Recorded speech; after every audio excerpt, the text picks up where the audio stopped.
I know you're a Rangers fan. You a Knicks fan? I was there last night. Oh, Me too. so was Michael.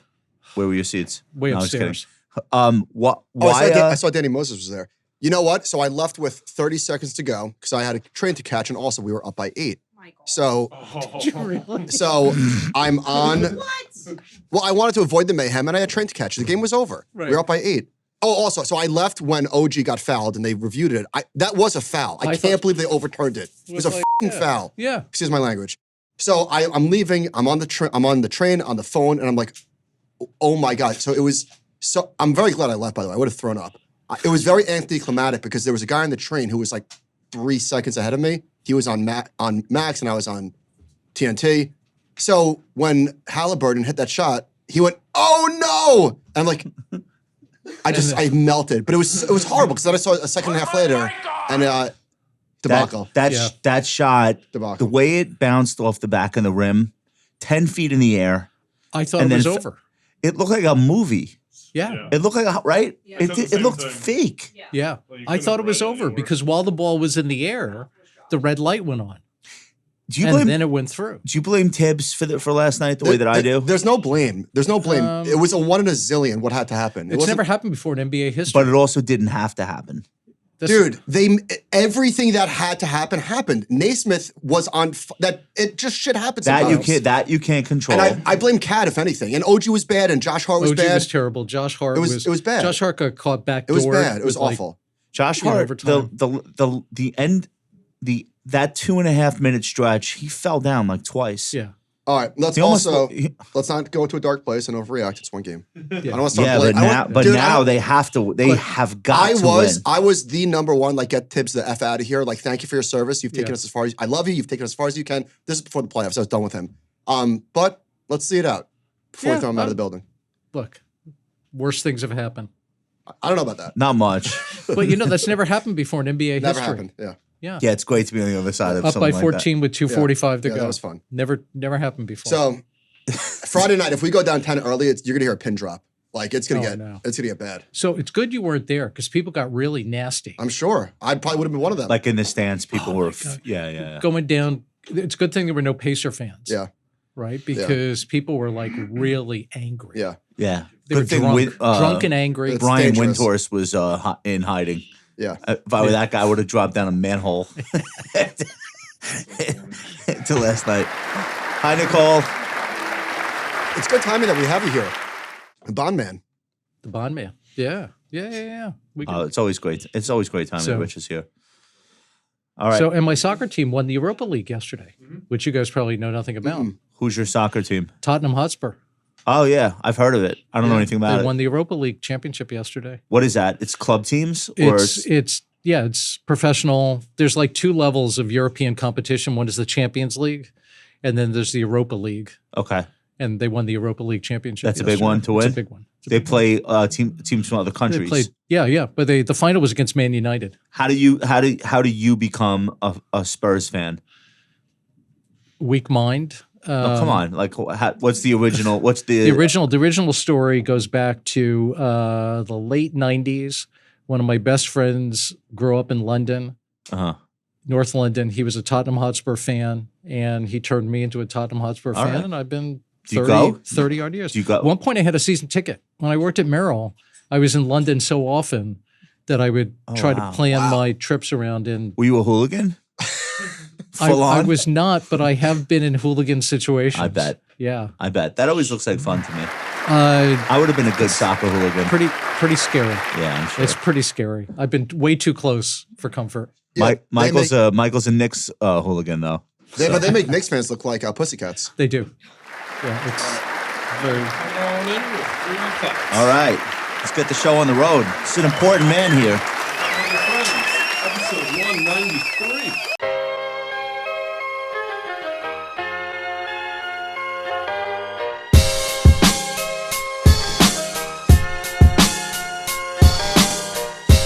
Today's show is brought to you by Crane Shares.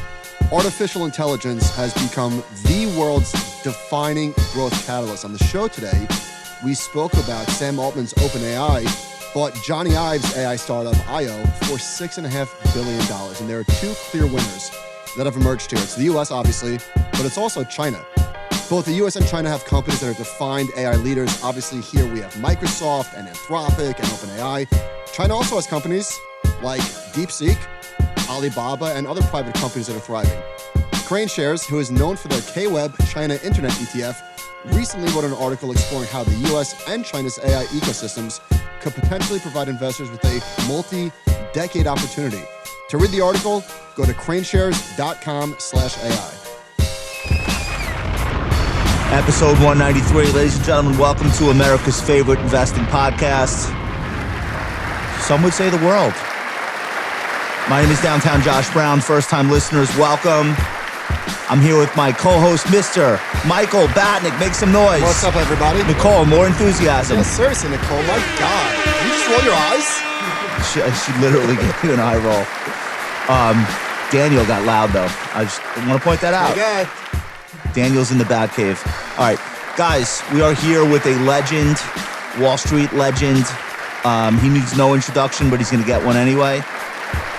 He is the CEO and CIO of Richard Bernstein Advisors, an investment manager with more than $15 billion in assets.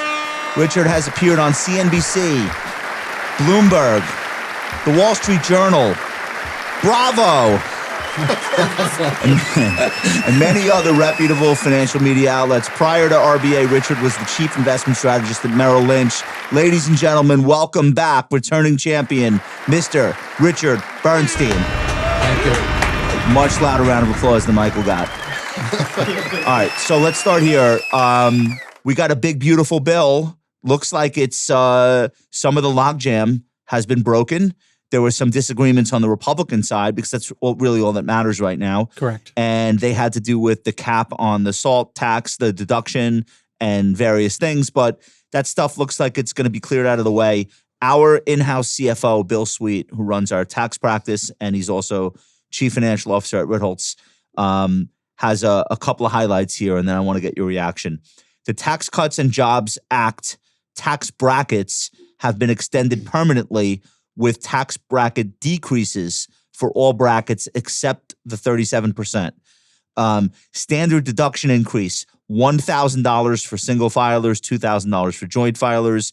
There's an enhanced senior standard deduction, $4,000 for a single, $8,000 for joint. The child tax credit, $2,500, expires in 2028. $2,000 future credit indexed to inflation. Estate and gift unified exemption increased to $15 million and made permanent. $40,000 SALT cap with $500,000 AGI phase out, adjusted gross income phase out, and tax exemptions for tips and overtime. This is interesting to me. I didn't know anybody actually paid taxes on tips. Did you? Do you think anyone does? Not cash tips. No, I don't think so. All right. Anyway, this is where we are, and we could talk about some of the projections, what this does for the deficit and for economic growth, et cetera. But just like on the surface, what are your thoughts about how important this is to investing, markets, the economy? Well, I think it's great that there's a senior citizen discount. That's right. As a senior citizen, I think that's great that they were thinking about me. That's good. I think, look, it's going to be stimulative. We could argue how much. I mean, I'm not smart enough to tell you how stimulative it's going to be, but net it'll be stimulative. And I think, that's fine. I think it's a little inconsistent with some of the other policies that we've seen. Like, why would you want to stimulate consumption and make the trade deficit worse when you're trying to remove the trade deficit? But that's another story for later. By itself, I think it's stimulative. Great. That's fine. The White House Council of Economic Advisors projected the bill would boost GDP by 4.2% to 5.2% in the short run. Does that sound possible or likely to you? Possible. Oh, great. Good out. What's the likelihood? Probably. Joint Committee on Taxation projects this version of the House reconciliation bill would increase deficits by $3.8 trillion through 2034. That's the other side. I mean, nothing comes free, right? You can't stimulate the economy when you're not generating enough revenue to support your own plans. So it will be more deficit. It will be more debt. No way around that. And I mean, we could argue whether that's good or bad, but there's no way it's going to pay for itself. That's silly. I noticed this week that they stopped saying the tariffs are going to pay for that. Have you noticed that also? I have noticed that. Okay. Absolutely. So I thought Mexico was going to just going to take care of it, like grab the check. Yeah, But maybe I don't not. think that's going to happen. Maybe So, not. Rich, you've been in this industry for a long time. Are you the type of person that has been worried or concerned about the deficit for the course of your career? Are you getting concerned now, or is it not? Oh, I meaningful? think it's I think I sent you guys a chart somewhere along the line that showed Yeah, the we have it. spread between U.S. Treasuries and I think the version I gave you was German bunds. But there's one version we have that's against AAA rated sovereign debt, and we got initially downgraded. Is this your Yeah, chart? that's the chart. What does it show? So So that shows you the spread between the U.S. 10-year and the German 10-year. why is this notable to you? And so it's important because when we were rated AAA, which is to the left of this chart, you can see that the yield spread goes back and forth and back and forth and back and forth. Sometimes we have a higher yield than Germany. Sometimes Germany has a higher yield than us, but we're all AAA rated. And you can see German reunification all the way on the left. Yeah. You know, if you're my age, you remember so this that. flipped when? At the end of 2008, 2009 era? So where that vertical line is 2011. 2011 is when The U.S. first debt downgrade. was the first downgrade. Okay. And look what happens. The Yeah. U.S. starts selling at a yield premium to AAA rated in this case, Germany. Isn't that sovereign strange? debt. Because you would think the opposite. Yeah, exactly. And Why is everybody this thinks that's significant? true. Now, why didn't anybody care about this? Nobody cared about it because the absolute rate of interest in the United States was so low. Everybody said, oh, look, interest rates are so low. This is great. Nobody realized that they should have been lower. Right. And they weren't. And so what this chart shows you is that there's no day of reckoning, right? Everybody kind of says, oh, we're going to wake up tomorrow. We're going to be Botswana, right? All of a sudden, people are going to be puking treasuries. Yeah. That's not reality. This is more reality that it's a slow bleed, that through time, we're penalized with higher interest rates and more cash flow in the economy goes to supporting debt. But it's a push and pull because you say we're penalized, Mhm. but our penalty is an asset for all of the citizens that are treasury holders. Well, true. Absolutely. And a lot of these are non-US, holders, of course. But yeah, if you're holding it, it's fine. That's great. But I'm just saying, if you think about, here's a good, I always come with kind of tangible examples. Okay. We might not be having the air traffic control problems if we invested this much money into Right. infrastructure like air traffic control.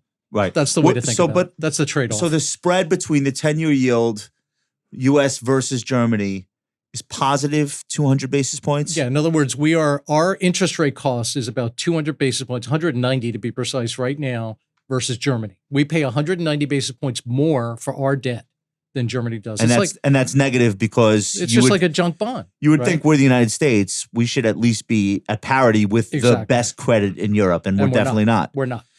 Do you think that when you say bleed though, do you think people are selling the treasury to buy the German war bond? No, that's not exactly what happens Okay. because remember, there's kind of de facto and de jure, right? De facto is what's happening, de jure is by law. So de facto, the U.S. Treasury is still the safe haven asset because there's no other market that's as big or as deep that can support the world that way. Like German bonds can't do that. Right. Swiss bonds can't do that. Australian bonds, they can't do that. That's silly.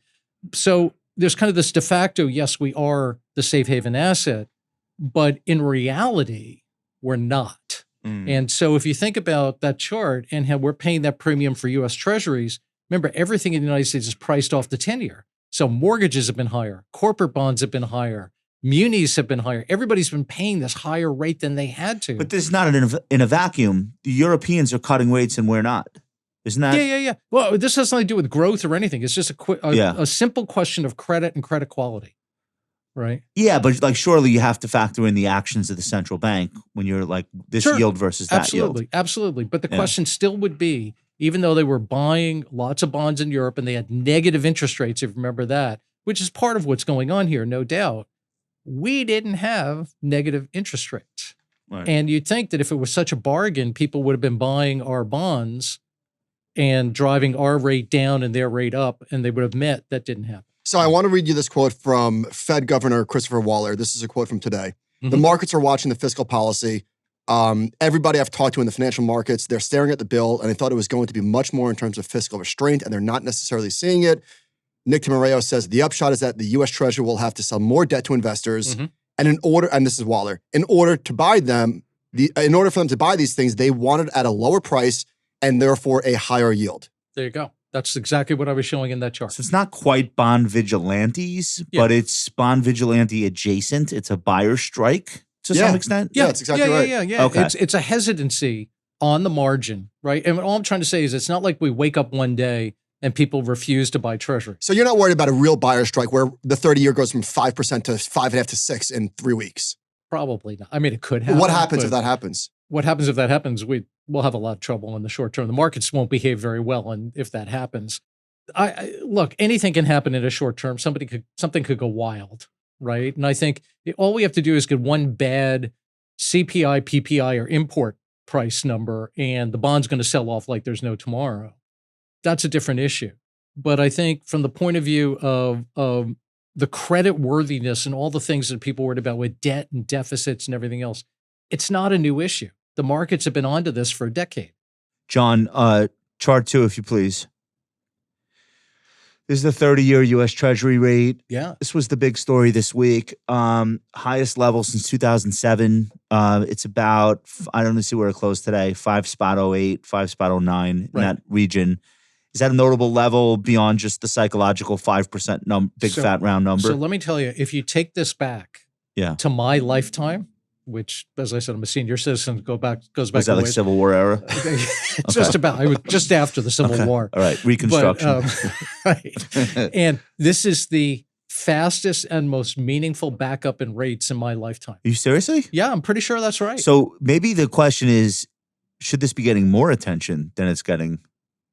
I think so. You do think so? Oh, I think. Okay. I mean, because Michael asked you, like, have you been a deficit person throughout your career? Oh, I have been, but I'm just not panicked about it. You know what I mean? I'm not like wigged out. So it's a big deal, but it's not worth panicking over because for a day. It's something that if you're investing for 1 year, 3 year, 5 years, 10 years, you have to incorporate that. If you're a trader, like, who cares? I'm sorry. I just want to get to the 10-year. This one looks way less nerve-wracking to me. We're right smack in the middle of this range we've been in since 2023. This is the 10-year Treasury, and it's middle of the range. Like it's elevated. It went up. It went up 22 basis points in May. It's a pretty notable 1 month run up, but it's not breaking through the top of the range. At least not yet. Thank God. If this was a stock, you'd buy it. I know it's not a stock, but it's an interest rate. Yeah. So this is what I was saying about before. If we get one bad inflation number, this could really go. This could go. Yeah, that's exactly right. Do you foresee a world if rates were to spiral? Could we see some sort of yield curve control? Would the government get involved? Well, I mean, they've done that, haven't they? I mean, you're talking about, like, if you think about QE was playing with the long end of the yield curve, right? I mean, could they do that again? Yeah, I suppose. I'm not sure they'd want to. I'm not sure the Fed would want to. QE, the Fed is buying longer dated bonds, correct, in order to push down the rest of the curve, correct, to fall in line with it. So what happened was that normally the Fed plays around at the short end of the yield curve. They're buying treasury bills or selling treasury bills to manipulate the short end of the yield curve, which is really kind of their domain. When treasury rates got to zero, they couldn't do anything anymore, so they began to move out the curve. Pushing on a string. Right. That was called quantitative easing, meaning that they're buying treasury bonds and notes instead of treasury bills, and they artificially lowered long-term interest rates. And could they do that again? I suppose. I'm not sure they'd want to, because it'd be hugely inflationary. Yeah. At that point. Because all you're doing is exchanging the bonds that banks own and handing them back cash. And what are they going to do with that cash? It's going to go into the economy. I mean, in that environment, the Fed, if you really have an inflation issue that's driving up the 10-year, the Fed should be tightening hand over fist. Yeah. Can I tell you something? Yeah, sure. Just let the tariffs stay, and you won't have to worry about bond yields, because you're going to get demand destruction in every segment of the economy. Absolutely. The solution is right in front of us. Let Trump keep doing what he's doing on the tariff side. Cut off all negotiations. You'll have other problems, but you won't have a problem with the 10-year Treasury yield. No, you'll have no inflation. You'll have a very short-term inflation problem. No, you'll have a million layoffs. And then you'll just kill That's demand. what you'll have. You'll kill demand. But also, rates aren't going up because of inflation, are they? Well, that's the debate. The debate now, the White House would like you to believe the backup in the 20-year Treasury is because people are so bullish about the Trump economic boom because of the tax cuts. Right. Sure. And the Democrats would like you to believe actually what Trump is about to do with trade is going to make inflation A way bond worse. investor, apolitical. What do you think? So here's the way I would think about it. The 10-year and 30-year basically move through time with nominal GDP. Nominal GDP is real GDP plus inflation, right? Nominal GDP. Now, it's not a perfect relationship, but they move pretty closely together. So rates are going up because people think that nominal GDP will be higher. The administration would like you to believe real GDP will be higher. Inflation adjusted. The question is it going to be real GDP or is it going to be inflation that's going to cause nominal GDP to be higher? And honestly, I'm not sure anybody could answer that with any true conviction right now. Carolyn Levitt probably could. Well, of course she could. I mean, she's 27-ish. I think she was a lawyer. She's tons of economic Been experience. through many a cycle. You want to do this stock market reaction chart? So this is actually the bond market. So Bespoke tweeted, and this is very important. Yesterday was the third worst. Oh, my bad. You're right, Josh. Yesterday's was the third worst stock market reaction to a bond auction in history. So this is causal. You saw the bond auction puke, and stocks immediately sold off, heavy. So the bond market is now affecting the stock market. Now, it's very short term. The Dow went down 800 points yesterday. And the market is back up today, so whatever. It's noisy. But nevertheless, the market was responding. What do you make of this? Overreaction? Underreaction? Look, first of all, I'm not smart enough to tell you about auctions and what they mean and everything else. But I will tell you that as I said, anything where I think we're in the stock market, we're in an environment where anything that could cause the Fed to tighten will be viewed negatively. Yeah, with good reason. Yeah, right. Okay. And so if you had a bad auction and the fear would be that it's because of inflation and maybe inflation is going to be higher, nominal growth is going to be higher than people think, right? Forget inflation. Let's just say nominal growth is going to be higher than people think. That would cause the Fed to raise rates. That may be why you got the sell-off. The last inflation report we got, the market exploded higher. Yeah, absolutely. It was incredibly tame. Yep. And one of the things we talked about on this show is that the final tame inflation report? Does it just get wilder and more aberrations from here? What do you think? I think if as a betting man, taking the over-under, yeah, I take the over on inflation. I think I would too, because it's just going to be weird things, pull forwards. A lot of weird things. Okay, supply chain stuff. Yep, absolutely. Okay. Are you surprised that the market doesn't seem to agree with that? I'm very surprised the market. I'm very surprised a lot of things are going on in the market. The tranquility is remarkable. Yeah, the confidence. Yeah, and is mind-boggling to me. Okay. I'm very surprised that rates are as high as they are. Mm-hmm. The stock market is 3% from an all-time high. Mm-hmm. Gold is mooning because I think of fiscal deficit concerns. The VIX is a teenager. And I think Bitcoin, and there's never one reason for why any asset does one thing, but I think Bitcoin is also following gold. It could be a risk on, but I think it's following gold higher into the fiscal irresponsibility. And the stock market just doesn't care. No. I think, look, I'll try and link a lot of what you just said there. A lot of the things that people have been very enthusiastic about, whether it's the Mag 7, whether it's Bitcoin, even credit to a large extent. Credit spreads are very, very narrow, are all predicated on a continuation of liquidity, that liquidity does not get dried up. I would argue, not everybody would agree with this, but I would argue they all have a speculative flavor to them. And speculation thrives on liquidity. So when you say liquidity, sorry to interrupt, but what does that mean to you? Liquidity to me means capital that is available to invest or speculate or trade, whichever word you want to put into there.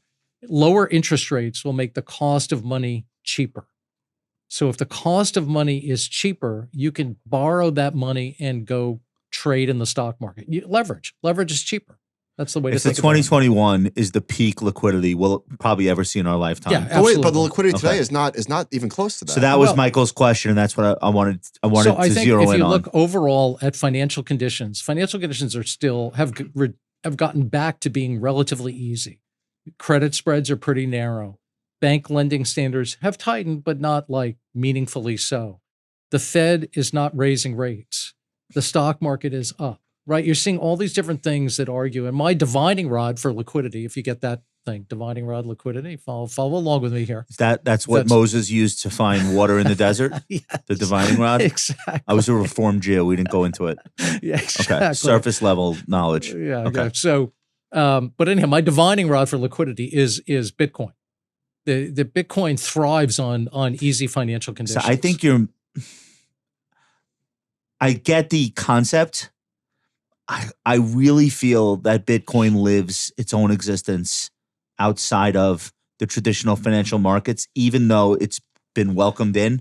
I would agree Still with think you. it's the strangest asset. It's very strange. I would agree with you if other cryptocurrencies didn't have like an 80% correlation to Bitcoin. Okay. Right? If Bitcoin were Ethereum true, just went up a lot. yeah, Ethereum Okay. and what's Fartcoin.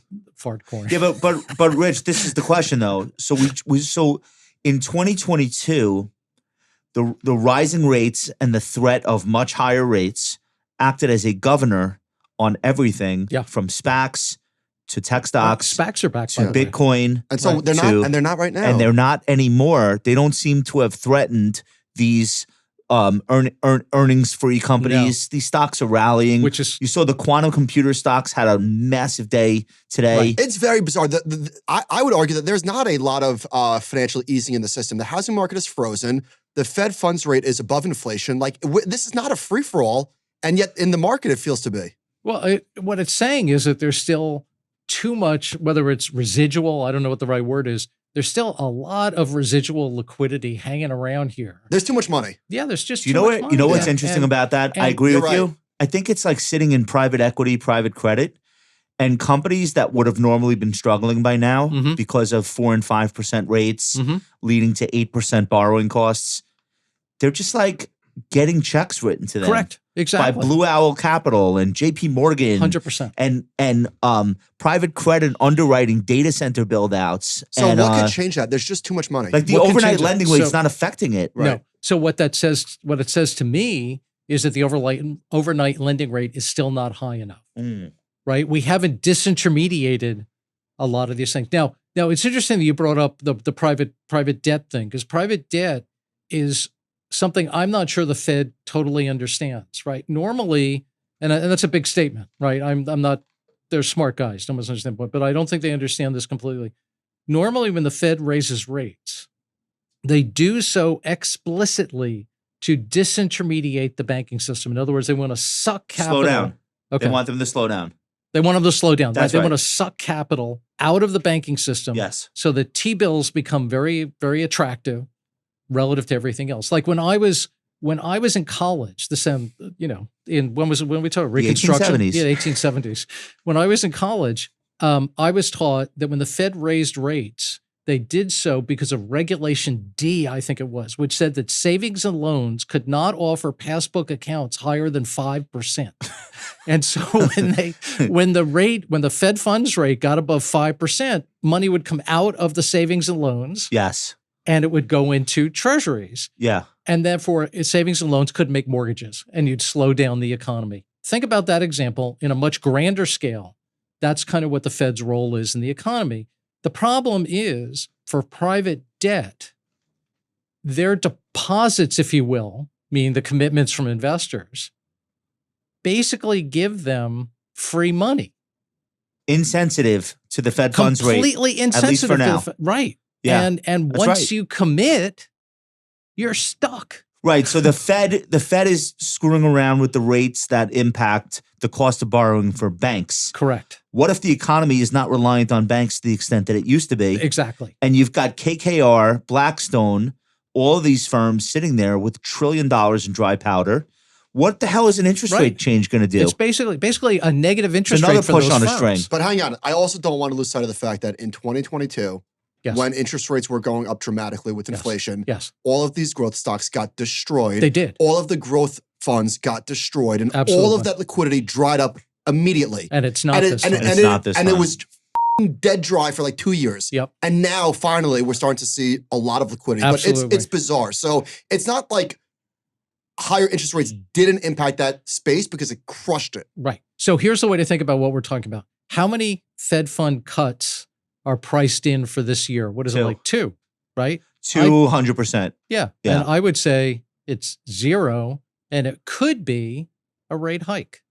Really? So that's He the will be difference. fired so fast. if Yeah. he raised rates. Yeah. How would he possibly do a rate hike and then get out of the country in time? Anyway, Seriously. He put on glasses and a And a nose fake and a little mustache. mustache. Let me tell you and- something. If Jerry Powell decides to hike rates, he has to join MS-13 that day because he's going to fucking El Salvador. There's no way that's happening. it is No, I don't bizarre think. I'm market. just saying from a pure economic point of view. But I think that where the market really is wrong is that he's going to cut 2 times. All right, And that I think is what's propelling part of the market here. let me ask you, not like a prediction. Okay. So you think the Fed is not going to have the opportunity to cut twice? I don't think so. Okay, you're way smarter than me. My gut instinct tells me demand destruction is coming. Yes. I don't care that private equity is able to keep a lot of liquidity going in the system. I think the combination of a 4.5% now, Fed funds? Yeah. That's high. Mhm. 4.5% Fed funds rate, deceleration in hiring. Eventually that will flip over. Yes. There'll be job loss. Yes. And I think the Fed is going to have no choice Correct. but to cut at least twice. Correct. So we're sort of on the opposite but side let me of this. tell you what you can watch. Just Okay. watch weekly jobless claims because that's the leading indicator of employment. I have a leading indicator. You have a leading indicator. Yeah. I have some of the biggest hirers and growth engines in America now very cleverly coming up with ways to say we're hiring way less people this year because of AI. I have commentary from Mark Zuckerberg, from Meta, where Mark Zuckerberg is telling managers, Right. I want you to make more people fit into the poor performers bucket.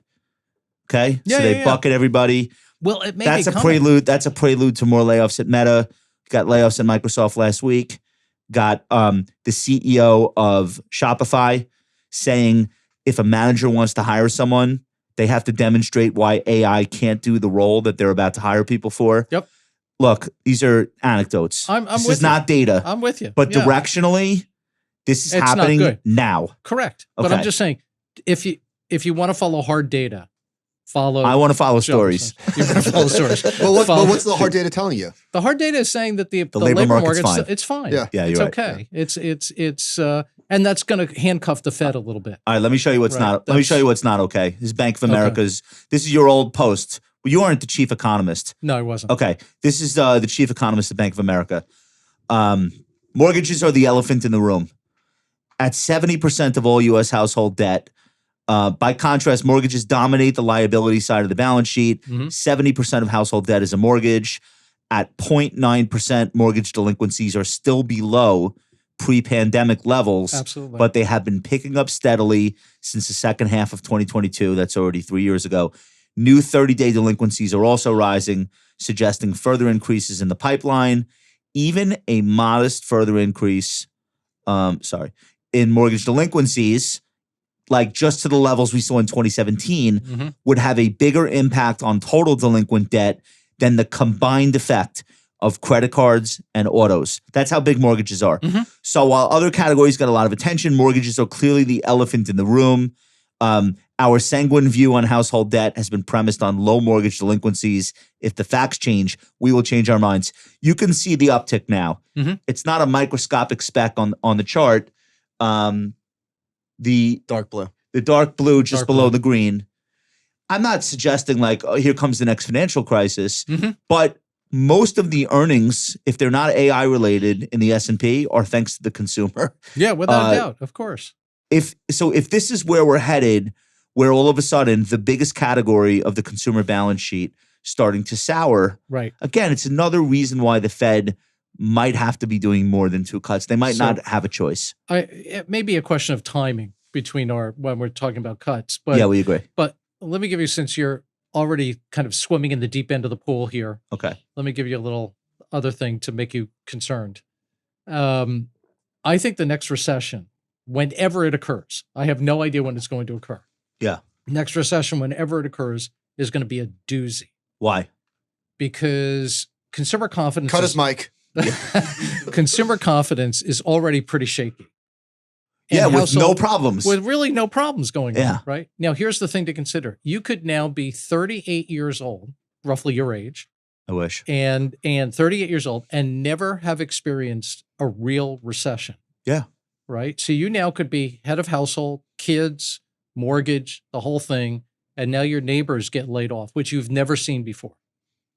Do you react? How do you react? I think you react worse than you would have if you had seen recessions along the way. Michael and I were arguing this exact point, but as it pertains to bear markets.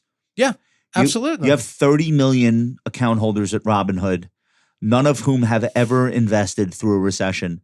We had a 2-month recession in 2020 and nothing prior to that until back to 2008. Yeah, exactly. So you have a whole generation that knows only one thing works, and it's buy the dip, and it's right every time, including this time. And the gratification is coming faster and faster. This time it took you 10 days to not feel like an idiot. Yep. For staying long. Do you think when you say the next recession could be a doozy, that same psychological situation could play into it? 100%. Right. Absolutely. Because if you think about what's offsetting some of that mortgage debt right now is that on the household balance sheet, the equity side of their debt equity is still appreciating. Yeah. So what happens if they have a mortgage and their equity side starts depreciating? That's equity of the home price. Equity home, equity, just the equity of their balance sheet, their overall balance sheet starts depreciating, right? Let's just say the stock market goes down 20 or 25%, like in a normal recession type thing. How do they react to that on top of everything Rich, else? there are people who say just ignore every economic data point and focus only on the labor market. If the labor market stays good, you can skip the conversations about used cars and whatever. To some extent, that's absolutely true. Okay. To some extent, because it's household cash flow. And what's the source of household cash flow? It's a income, job. Right. Working. It's a job. Right. Okay. So if you only did that right now, you'd be pretty okay with where we are. Yeah. So 229,000 initial claims, almost nothing. It's nothing. Okay. It's not, and I don't actually think that, I think people are spending right now too much time worrying about the economy, not enough worried about corporate profits. I think that's the bigger issue. The profit cycle is starting to peak out. And I think that's the more important thing to focus on right now, not whether the market's going up or down. We were blown away by corporate my theory is that earnings season is what saved the stock market in April and May. Yeah. Like absolutely. these reports were fantastic. They were great. Were you as surprised as Michael and I were? We were a little surprised, but it is towards the peak of the cycle. And at the peak of the cycle is when you get the best news. How can you be sure it's the peak of the cycle? You just we do a lot of modeling of corporate profits that involve all kinds of different macro variables and estimate revisions and all kinds of things like that. And we're kind of reaching peak momentum. It doesn't mean that the dollar value is going to go down. It means the growth rate is going to go down. So right now, I think through first quarter, I think reported earnings were up about 14%. I think our forecast is like 1 or 2% by the end of the year. Oh, wow. So, we're heading in that direction. That's meaningful. I mean, that's meaningful. It doesn't mean the market has to go down. It just means you should see a more defensive flavor in the stock market. Which not yet. Not yet. Not at all. Not at all. Pretty remarkable. You want to do this diversification stuff? Where are we at? I think we're higher. You wrote about diversification versus the siren song. I'll set this up with your own words. Because this is a pretty important topic always, but right now it seems really apropos. You said 25 years ago, I wrote a book called Navigate the Noise that posited people have difficulty building wealth because they follow a siren's song of high returning yet, quote, riskless assets instead of following time-tested wealth building principles. Continuing the Greek mythology theme, investors' portfolios just steer toward the hauntingly attractive story of riskless, high-returning assets eventually crash on the rocks. So is it Jason and the Argonauts or is it Odysseus? That's Odysseus. Yeah. It's Odysseus. Okay. So the beautiful women are like standing on the island calling to them, right. And he puts wax in his ears and they lash him to the mast. Correct. And that's how he gets past the hazard of the sirens. Correct. Who would otherwise have him crash his ship onto the rocks. Absolutely. And men are driven mad by that. So it's a great metaphor. I never thought of the sexist implications of that one, but that's okay. No, we're gonna give you a pass on that. But yet, like all of that's true. look what the best stocks are off of the lows. Yeah, it's incredible. Meta, Tesla, but I mean, it's the same thing over and over and over again. Nvidia is going to report next week. Right. I wouldn't bet against that being a great. Yeah. Right. So here's what's interesting. It's not, I think, when you talk about the Magnificent Seven, well, first of all, let's get to the diversification issue for a second of the wealth building. I think in the last 6 months to a year, people have said to me, when I talk about our diversified portfolios, they say to me, oh, you mean it's not diversification, it's diversification. Well, last 15 years? Yeah. Pretty much. That's basically, but I haven't heard that as much as I've heard it in the last year. Let's say everybody. And I get the point that, you could have bought the Mag 7, you could have bought an index fund. I get all that. But to put all your eggs in one basket, whether it's an index fund or Mag 7, has never been a good idea for an extended period of time. I mean, we all know that, but this period of extended time has extended way longer than most people, myself included, would have thought. Because it started, I think the Mags were coined in 2017. The FANG, my bad. It was FANG. Right. But it's been 8 years. Yes, the cloud computing era kicked off in 2015. Amazon reported some like insane quarterly report. Way back and when. After that, these gigantic cloud computing stocks and like how long did the Nifty 50 period go on for? 2 years? Right. And they still talk about it. I don't think for most individual investors, they were up to their schnoz in like Mag 7 stocks. Until maybe 4 years ago. 2, 3, 4 years ago, somewhere in there. Fair. Right. And I think that's really the period that I would focus on. Because there was a change, there was a real fundamental change and everything, and I'm not disputing that at all. But I guess my point is that the data pretty much show that individual investors are now shunning diversification. Right? They don't want it, they don't care about it. If you talk to financial advisors, they're having very frustrating discussions with some of their clients about the financial plans they all set up and all this kind of stuff because everybody wants to punt their financial plan. The good news is that peaked at the end of 2024 because in early 2025, these things had a 30% drawdown. Absolutely. But the problem now is in the last couple of weeks, they came all the way back. Yeah, they're right back. And so now that makes it worse. Look at this. So Rich, this is the Mag 7 from the last time that you were on with us. It's up 42% since then. But it had a massive fall and a massive comeback. Yeah, the volatility is unbelievable. Is pretty big. The problem is if you put the diversifiers up next to this, they look like shit. Like you put the Russell 2000 up, people are like, terrible. Why the hell would I do that? Yeah, exactly. Emerging markets? You could put anything up there. Almost you could put anything. the equal weighted S&P. Yeah. Right? I mean, you can put anything up and it'll look terrible. I agree with you. Advisors, if they're still allocating to these other asset classes, they're not talking about it. Yeah. And some of them are not at all. But this is an important part, Rich. So this is from Michael Sembelis. He said, an astonishing sign of the success of tech and interactive media stocks, they now account for 35% of market-wide earnings versus 19% a decade ago, which is wild. So the accompanying chart that we're looking at is the price to book on one axis, and you've got the consensus forward ROE for the S&P 500 industries or sectors versus the rest of the world.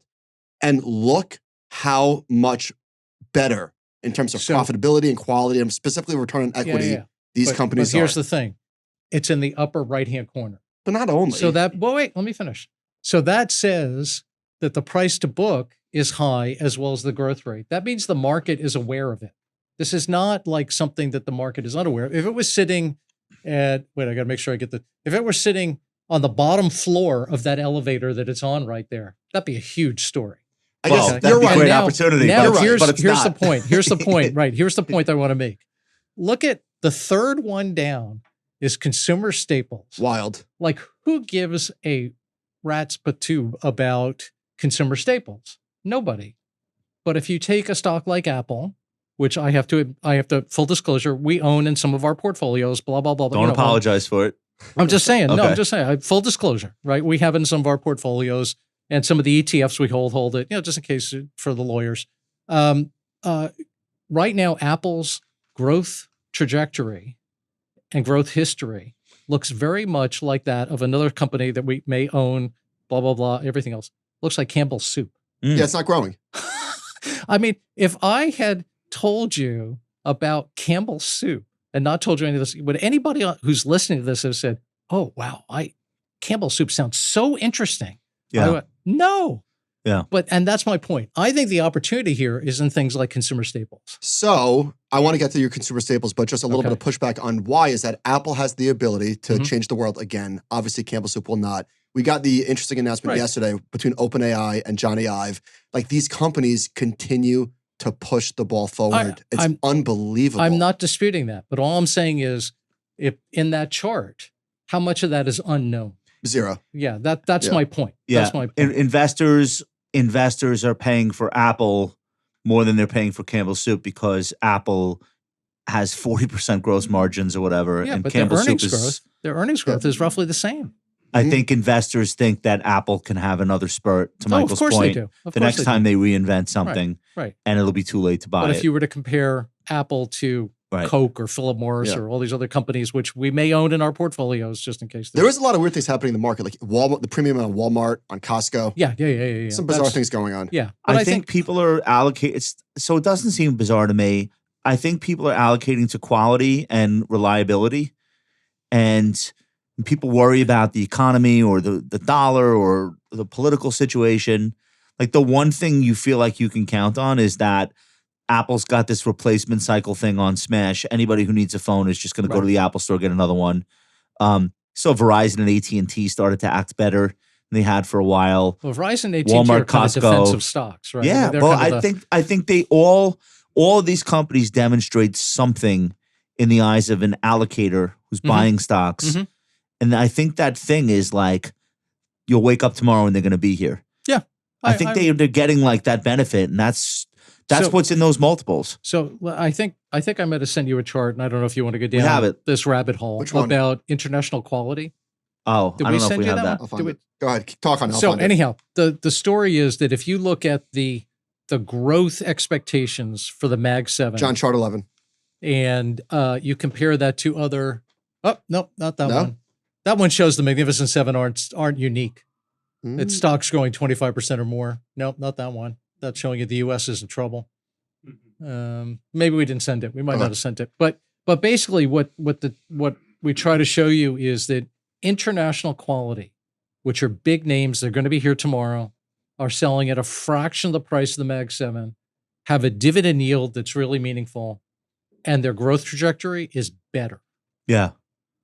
Give me some examples. So it would be, and this one I don't want to name These names, are not endorsements, Rich is just speaking I'm just saying extemporaneously. we know them all, whether it's the big food companies in Europe, the big drug companies in Europe, the big luxury goods companies. There's tons of companies. They're typically traded at a discount to their U.S. counterpart. Oh, without a doubt. It's an amazing discount. Do you think that discount ever closes? I think it will.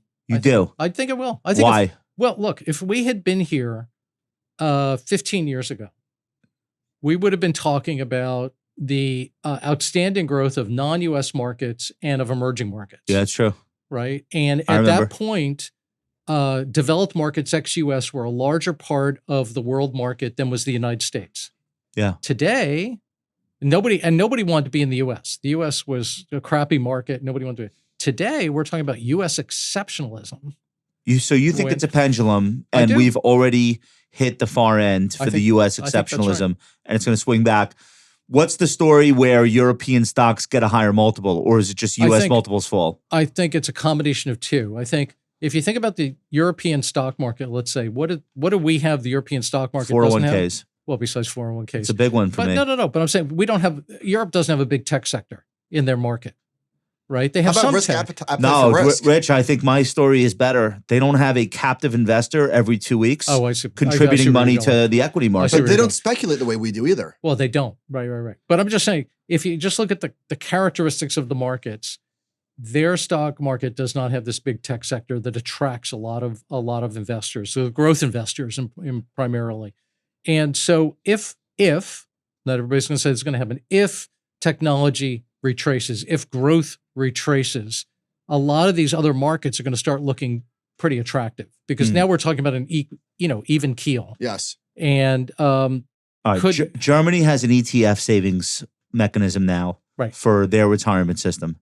Okay, step in the right direction. Mm-hmm. All of these, Larry Fink has written extensively about this, capital markets being the strength of the U.S. Mm-hmm. I will stipulate that point that we have these tech giants and Europe doesn't, and they would love to, and they don't. Therefore, we have companies with 20% growth, 40% profit margins. Mm-hmm. Companies like CrowdStrike, and they just do it every single year. There's nothing in Europe even remotely close to that. Okay, they do have the fat loss stuff. Mm-hmm. They do have lithography. They have one company, ASML. It's Dutch, freaky. All right, fine. But I stipulate that. But I also country, by the way. Yeah, but we have 200 million U.S. adults whose money is either going into a 401k or a pension, right? And there is guaranteed buying of stock happening. But why can't the Europeans aren't doing? But why can't those retirees or the pension funds or whatever buy European stocks? They won't.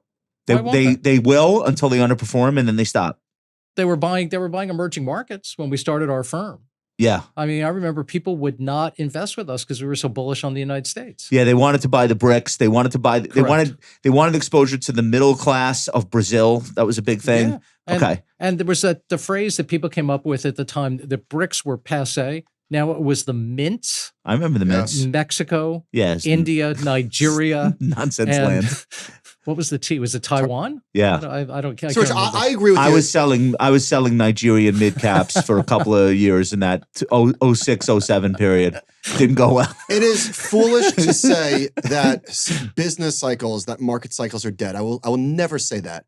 Oh, I don't think they're dead. But my God, this has gone on for so long. And you have to be open-minded to the fact that the Apples and the Googles of the world are fundamentally different. They've proven it. They are different than companies of previous bubbles. I'm not saying that this will go on forever. Right. But what if we're in a world 4 years from now where we're having the same conversation where Google is 4 trillion, NVIDIA is 6 trillion, Apple is 7 trillion.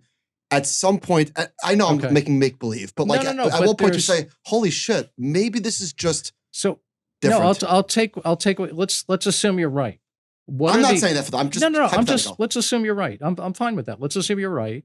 What are the economic consequences of that happening? Remember, the stock market is not separated from the real economy. It's a capital formation tool.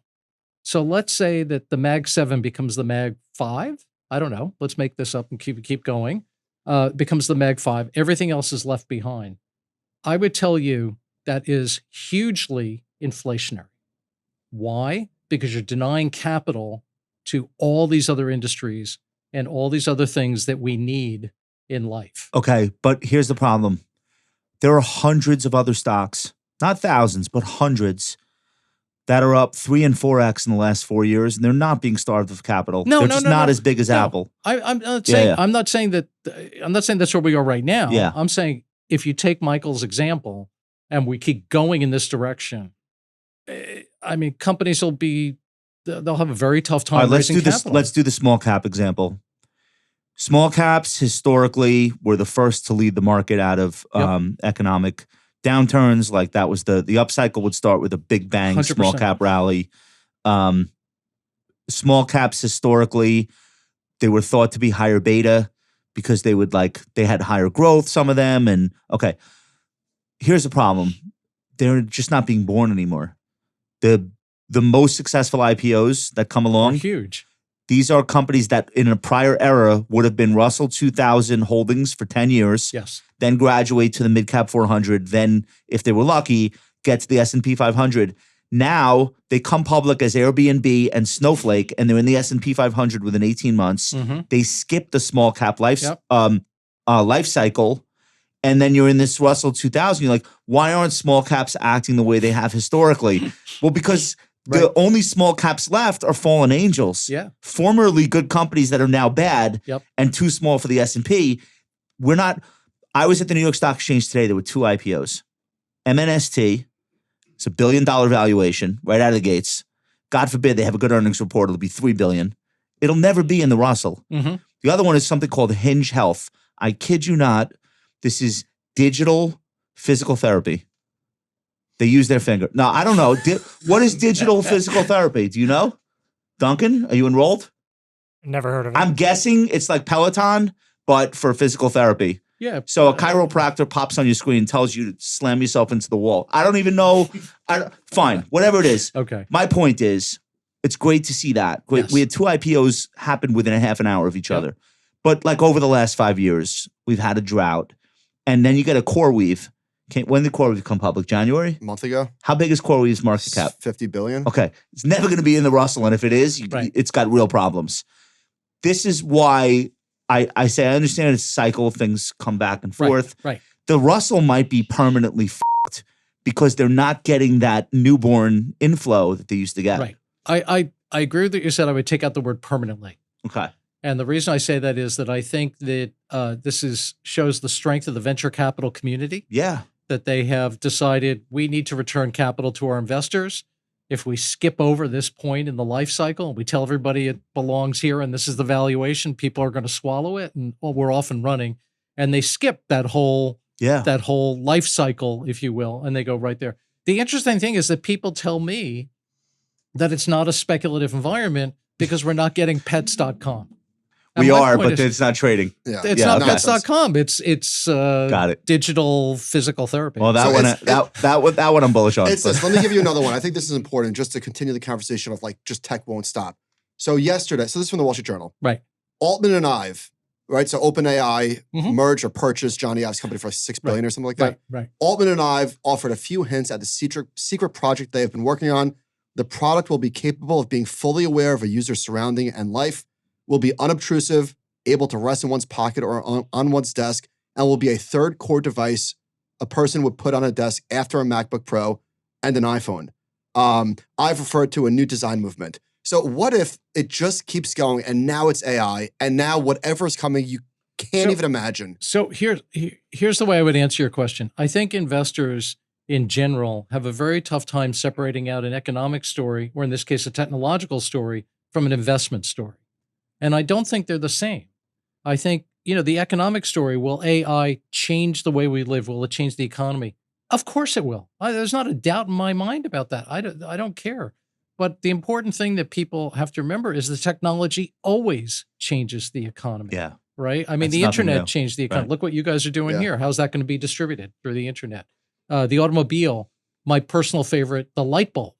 Monster productivity enhancing technology because it turned the economy into a 24-hour economy. Yeah. Right. You can't have a graveyard shift in the dark.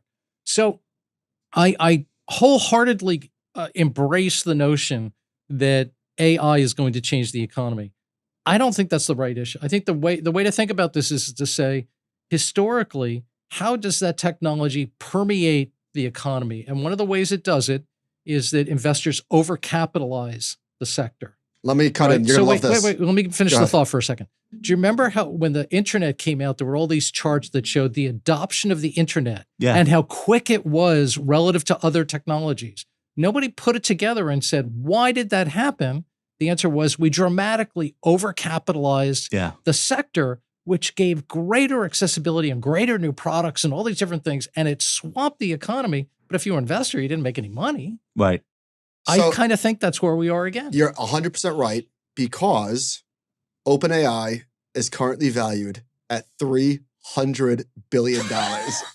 And we'll never be in the Russell 2000. And their most recent funding round was $40 billion, led by SoftBank. So it might be the first company to open up as a Dow component. Like on an IPO day. A new issue. Hey, we have some charts. We should blaze through some of these, Mike. Let's do this top 10 GWIM stocks. This is a rich one. Yeah. Tell us so what are we looking at here? This is one of my favorites. Okay. This comes from Michael Hartnett, who is the chief strategist at Merrill Lynch or Bank of America Merrill Lynch. It shows you the beta of the top 10 holdings in the Merrill Lynch private client system. Wow. And so you go back to the beginning of the bull market, 08, 09, the beta was 0.75. Below 1. People are under their desk in the fetal position, right? They don't want the risk of the market. So it's less than 1. We started writing about it when it hit about 1.2, 1.3 in there. That 1.2, 1.3 went to 1.4, which went to 1.7 at the beginning of the year. Then they got scared. It went to 1.3. Oh my God, let's cut back. Yeah. And now it's back to 1.4. So the average private client's brokerage account at Bank of America Merrill Lynch has a higher beta than the S&P 500. Yeah. More risk than the S&P. So they're taking more risk than the market. Right. Now, in truth they're be doing told, that in like the Palantirs and this is their top 10 holdings. Now, if you take their top 20 holdings, you don't get the 1.4, but you do get the highest still that they've ever had. Can I be so bold as to call a top? I mean, how much higher can you possibly go? I never expected to go to 1.7. Unless they're going to be holding levered ETFs or levered stocks. I mean, this is nuts. It is nutty. That's what I was saying before about short 7, diversification. John? Yeah. They've punted it. Yeah. They punted Wow. it. It's crazy. All right, here's a diversification. Here's a I love this diversifier. chart. This is one of my favorite charts of all time. Walk us through what this is. Okay. This is the white line is the NFIB Uncertainty Index. NFIB, National Federation of Independent Businesses. That is the lobbying organization Of the barbershops. of small, restaurants, barbershops, all this kind of stuff. They have something they call the Uncertainty Index. What's the Uncertainty Index? They basically ask people, are things better, worse, or I don't know? Good, bad, I don't know. This is a summation of all the I don't know. Oh, it's a survey. It's not components. It's not like the inflation rate and the the misery index. No. It's I have to admit, the detailed paper I have, Okay. I don't remember, but it's basically I don't know. Got it. If you're answering I don't know or I'm uncertain, you get copied in this thing.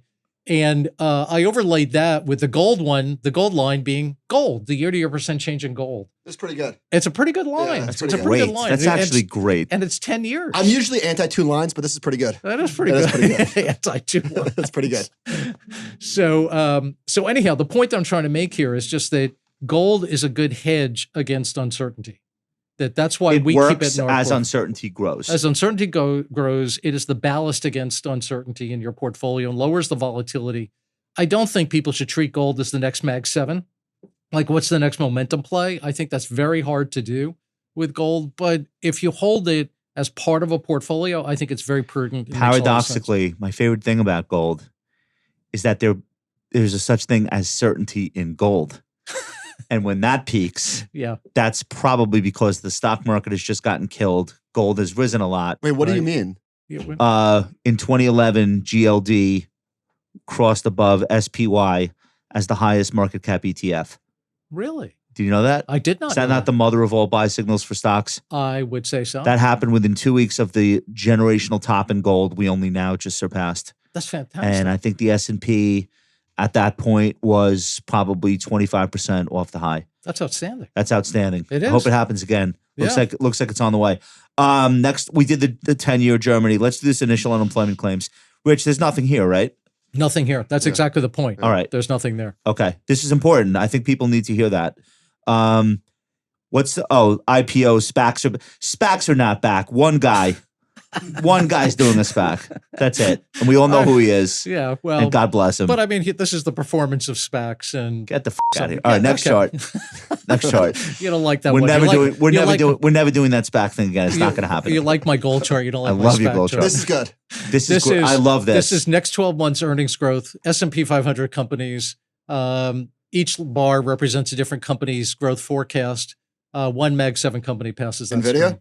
It is NVIDIA. yeah, it would have to be Yeah. for Yeah, So- there is growth elsewhere. what's on the left? Consumer discretion? It's a mix. It's a mix. bunch. Hims and hers. It's a mix. Is it hims and hers is on the left?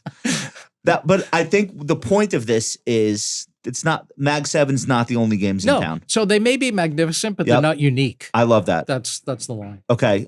We did the Mag 7 total return. Is this trade chart worth This getting is into? just I did this more tongue in cheek than anything else about how we had a trade pack with the United Kingdom, but Yeah. we have a trade surplus with the United Kingdom. So Right. what's the point of that? The red bar here is our trade deficit with China. That's the big elephant in the room. Yeah. I don't think that's getting resolved I don't think so this either. summer. I don't Okay. know. He wants like to sign something on July 4th or something. No, I don't know if it's going to happen. 1 year CDS spreads by country. Okay, CDS. What's the Credit default Yeah, swaps. what's the probability of default? You know, Yeah. that's really what this is looking at. This doesn't look good. It's the green line It's is like, the wait, what United is it? States. Green line is the United States. The Should've led other with this. multicolored things down below are AAA rated sovereign countries. Is it the probability or is it the amount of betting? The amount of, I guess they're using this for hedging. Yeah, what's the measure? It's an insurance. So They're buying basically, insurance. Basically, if you want to insure against, I think this is 1 year, if I remember correctly. It doesn't say, we didn't label it correctly. Pretty sure it's 1 year. You have to pay 60 basis points if you want to hedge against default in the next 12 months for the United States. That sounds Right. that looks mispriced. Yeah, who the hell is well, paying for Only But- because I'm but looking look at the at- rest of the countries. Well, look at the others, right? It's Singapore is the 9, but the rest are all like 3, 4. Can I ask you a question? basis points. Do Yeah. people trade this? Like nobody's actually. They trade it, but it's not the most liquid, not the deepest market. But so why would you And buy it? You'd buy it if you look, you buy it if you're a hedge fund and you think people are going to wig out about the deficit. So you're buying it so that you can It's sell it higher. tail risk. Like Okay. you it's put tail like risk, that's right. 2% of your portfolio into that. Yeah, do nothing. 'Cause it'll- But my just- point is, you know that's not going to pay off. So No. you're just trying to buy it to sell it higher in case. Okay. Yeah. It's basically, it's a very speculative Okay. market. There's no, but the interesting thing is you can do this versus AAA sovereigns. You go back in time. There was, although the CDS market was not what it is today, you can see that the spreads are much narrower. And You need an ISBN designation to trade these things, though. oh yeah, There's no yeah, yeah, retail yeah. in this no, market. No. There's no retail in Like this. you have to be like cleared to be a participant in that market. As far as I know, that's right. All right. We don't trade in it. Okay. Expected total return. This is great. This is what I was This is talking very about helpful before. for people to picture it.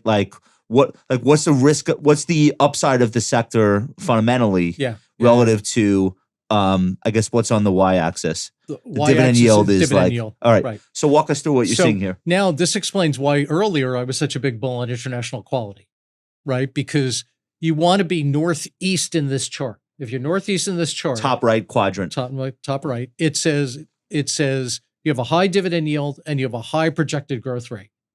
Those are the two main components of expected return, right? Now valuation too, I get that, but humor me for a second here. So you want to be top right. That's why we're such big fans of international quality, because that's top right. Look at where the Mag 7 and Mag 7X NVIDIA are. Not exactly. I would buy into this if you could do shareholder yield and not dividend yield. Could you throw buybacks in? Interesting point. I think that would mix this up a little bit. Why are some red and some green? Oh, red and green Christmas. is what we're overweight and underweight. Ah, okay. Yeah. So like if you could take Apple's going to buy back $100 billion worth of stock. Yeah, that's a to fair say point. that they don't pay a high dividend. That's a fair point. Absolutely fair Probably point. not relevant. Who doesn't do big buybacks but does big dividends? Utilities. Utilities. It's probably like why they're there Yeah. relative to. I'm with you. I like it. I like it's it. just an interesting comparison. We had one more thing to do, but I think we did it, Rich. The AI, just like we don't need data for this, just your general sense of how fast AI is, not the stock market. We know it's transforming the stock market. How fast it's about to transform the labor market and by extension, just the way we do business in this country. I think it'll be fast, but slower than people think. Okay. Right? How's that for hedging? Right? It's going to be fast, but slower than people think. Why? I just don't think capital spending can occur that quickly. So that's the constraint? I think that's the the rate constraint. of the Just data center build out? The data center build out, how comfortable they are to dedicate their CapEx and their cash flow to this big time and things like that. I think it's going to be a slow process that will build through time. Think about how the way companies adopted computers, 30, 40 years ago. It was slow and then boom, then it took Do off. do they seem to you as though they're going slowly when they're spending? Meta's going to spend $80 billion That's this year. Meta. But I mean, the ultimate story has to be that The SMB. non-technology corporations are starting to buy it. Elon Musk tweeted that he needs another terawatt. Do you know what a terawatt is? It's enough to power the United States. One. Yeah. He wants one more. So just to give you an extent It's going of to be an interesting whether or not they're going slowly. So here's one of the interesting things that I think is going on right now, that everybody's gaga over AI and automation and everything. Yeah. I think one issue is the grid, as you correctly point out. And the other is that when I talk about reindustrialization of America, people says we're going to have robots and everything else. Here's the irony. We're going to have to import the robots. Oh, for sure. Japan and Korea are going to supply the robots. Yeah, so they're going to have to pay a tariff on the robots. Surely Those are people important. understand we're not making robots in Midtown Manhattan. Yeah, I hope people exactly. I own one robot stock. It's almost a penny stock, so I'm not going to say the name of it. And I thought I owned it because they were making robots. Yeah. Magna International makes the robots. It's a Canadian auto parts manufacturer. They contract with Magna International to make these. It's a bucket on wheels. Right. And they just like buy the thing from them, but they're the robotic company. That is hilarious. It's hilarious. Yeah. I do a lot of due diligence, as you can see. All right, Rich, do you have fun on the show today? Yeah, great time. Thank you. We think the world of you, and your research is always great. Well, and thank you you. have a huge following in the advisor community. And I think you're one of the people that, if you ask advisors, who do you read, who do you pay attention to? Advisors who have broken away from Merrill Lynch will know you, of course, because you were the guy at Merrill, but I just think generally Well, thank you. advisors care about your insights and what you have to say. Where do regular people go to hear more from you these They days? can go to our website, which is rbadvisors.com. Okay. And they can follow us on Twitter at rbadvisors. Okay. And how frequently are you publishing? Are you putting stuff out these days? we put out on Twitter, there's several things on a normal day. They prefer X.com to Twitter these days. Sorry. So I don't use it at all. But, on X. Okay. We put out on a good day, we'll put out several things okay. a day. Little charts, like a lot of the ones we just showed here. Those will appear on X, sorry. Okay. Very often. RB Advisors, you'll get our monthly commentary. If we're on something like this will be on our website. Awesome. TV appearances, our deputy CIO, Mike Contopoulos, when he writes his stuff, there's a whole bunch of stuff. And you guys are SMAs? We are SMAs. We sub-advise a couple of mutual funds. We have a ETF called the American Industrial Renaissance that's been around. That's a mouthful. I have a better name for an ETF for you. Ready? What's that? Granny shots. Just think about it. Tom Lee raised $1 billion in his ETF in like 5 minutes. Exactly. The key is granny shots. But here's my thing. It's not Okay. AI. It's AIRR. That's the ticker symbol. AIRR. What's the idea behind the Industrial Revolution ETF? Mid-cap and small-cap industrial companies that get 75% or more of their sales from inside the United States. Okay. So this is a domestic growth Domestic idea. industrial growth idea. Okay. How long has that ETF been around? 10, 11 years. Oh, Okay. wow. Oh, yeah. I'm telling you, we've been on this theme for a very, very long time. I would recommend my robotic stock, but Magna's from Canada, so they don't even make the robots in this country, let alone make them themselves. Right, we're going to have to pay a tariff for the robots. So we always end the show asking people what they're looking forward to. I think Michael's looking forward to game 2. We need a little redemption. I'm looking forward to the summer. I went to the beach club today. You went to Catalina? Yeah. Did you move your stuff in? I did. Okay. You got the it's cabana or the funny. locker? So I was moving my stuff in, and one of the ladies there who was also moving her stuff in, she asked me for help, and I said, I helped her, but I said, do you think I'm a cabana boy? And she said, yeah. I said, I used to be. Wait, I where still were you? got it. I still got it. What beach club were you a cabana boy? Sunny Atlantic for years. You're like the Flamingo Kid. Yeah. Yeah. Oh. Yeah. That's Were you good. a Do play waiter? cards? Or- I was a waiter too. And a valet parker. I did it all. Wait, that's where you met Robin? Yes. Okay. Sunny Atlantic. It really is. 2002, maybe? Yeah. 2002. Maybe. Wow. Yeah. It really is like the movie. Yeah. You're a beach club guy? No. What are you doing in the summer? Are you What are we fish, beach, mountains, Sleep. sleep? Oh, you're out east though. Yeah, we are. Okay. Good answer. Yeah, good for you. What are you looking forward to the most this summer? What am I looking most to this summer? Honestly, just plain old family time. Okay. We love it. Can't Okay. get enough of it. Grandkids? No. Not yet. No. Stop prematurely aging him. All right. I'm going to Delmonico's tonight for the first time. Do you know Delmonico's on? It's I guess Beaver Street. Yeah. It's right on that corner. It still exists. You've They never been? No, I was at the original. They closed down for like 5 years. Oh, you're right. I've never been to this one either. And these new guys reopened it a couple of years Really? ago. Like redid the whole place. I haven't been there since the original. Because Bobby Van's on Wall Street Mhm. across from the Exchange, it's technically on Broad, Mhm. closed. Mhm. And there's a Capitol Grill there right by the Exchange. And then that's really it for steaks in Financial District. Yeah. So they reopened Delmonico's, home to the famous Delmonico Cut. Right. So I'm going there tonight for the first time since it reopened. And Wow. yeah, I'll probably have a salad and Salad. anyway, looking forward to that. All right. Rich Bernstein, ladies and gentlemen, please follow Rich Bernstein and Rich Bernstein Advisors wherever you follow. Email, Twitter, x.com. Great job this week, John, Duncan, Rob, Nicole, Daniel, Chart Kid, Matt, Keith, Sean Russo, all the compounders. We appreciate it. Please leave us a rating and review, and we'll see you next time. Good night.